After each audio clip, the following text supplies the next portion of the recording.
Okay, so Johnny English strikes again after Johnny English Reborn, after Johnny English, and after the credit card adverts.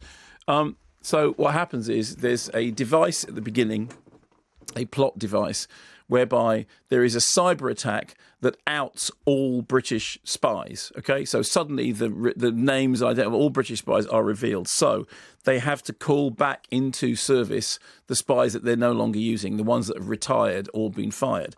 Johnny English is currently teaching in what appears to be a sort of posh Hogwarty school. He's called back into action. He has to go up against the high-tech villain. And the gag is that because he is old school, he don't know nothing about computers, therefore, in a weird way, he is perfectly set to... There was a piece on Radio 4 this morning. Did you hear this about the return of letter writing? Did you hear this on the Today programme? I did hear that everyone's writing letters, particularly Putin, because he's convinced that everything else that you do electronically is immediately hackable. Probably and right. he would know. Yes. And so the gag is that when they say to Johnny English, oh, well, we're going to give you a smartphone. He doesn't want a smartphone. He wants a gun. They say, we're going to give you a hybrid car. He doesn't want a hybrid car. He wants the old sports car. We want you to sign a health and safety agreement. He doesn't want to do that. He just wants to get out and shoot people. Meanwhile, Buff, his sidekick, who's actually the person who does all the work, is back. Jack Lacey is the slimy Silicon Valley cybercrim. Olga Korylenko is there doing, adding sort of bit of Bondy appeal. And Emma Thompson is the harassed, hard-drinking Prime Minister who cannot believe how clumsy her spy is. Is a clip. I have a few questions. Did you or did you not burn the Côte du Roc restaurant in Antibes to the ground? And did you or did you not fire a guided missile at a peloton of French cyclists? Well... Before commandeering an open-top bus and tossing the tour guide off the top deck, and then assaulting an 82-year-old grandmother in a sandwich shop before battering the employee of said sandwich shop with 2 organic sourdough baguette? I don't remember... Do you have any idea how hard it is to be me? Do you have even the foggiest notion of how virtually impossible it is to get anything done in the face of events and facts and voters and that tsunami of tosspots we call the national press? Finally, I get the chance to do something good for my country, and what happens? The universe sends me you. So that's Emma Thompson making the very best of, What? Making the very best making the very best of what I think what's best described as an only moderately funny script. Okay. Yes. Here's the thing.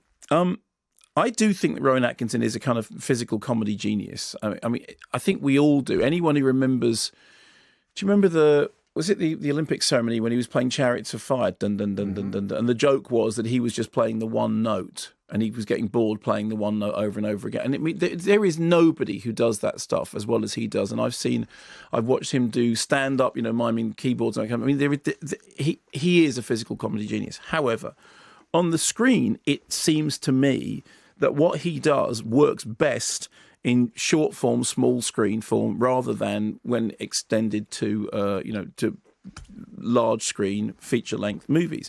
And the thing with Johnny English Strikes Again is, although the previous films were, they had their moments, and I have kind of quite fond memories of some of them.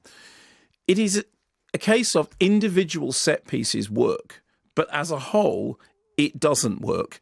So there's an individual set piece when he accidentally takes a pill that's an energy pill when he thinks he's taking a sleeping pill, and then he rushes out and he dances around for 3 or 4 minutes.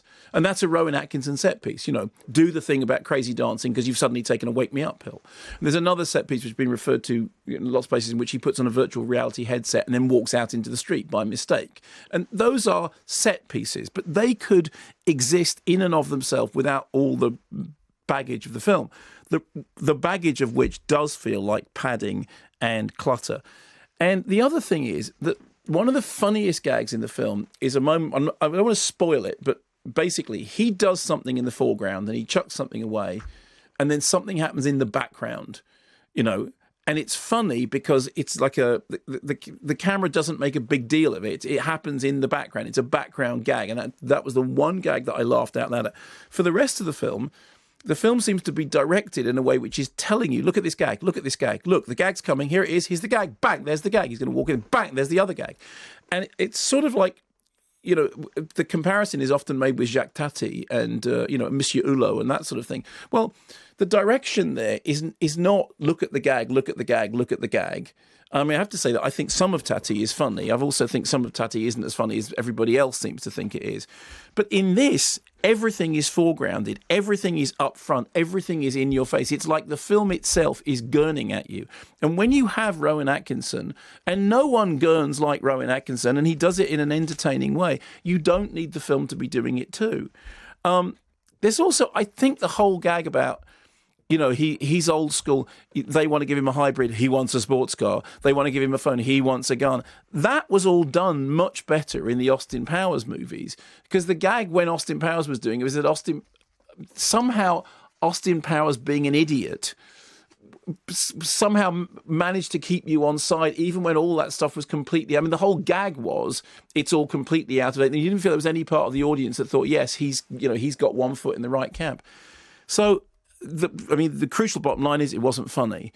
I did laugh once. I laughed once at a gag that happened in the background. But the problem for me with this is it's all foreground. And there are a couple of set pieces, but they are absolutely surrounded by padding. That's quite hard work to get through. And it's a shame because I do think Rowan Atkinson is a physical comedy genius. Just this is not the vehicle for that.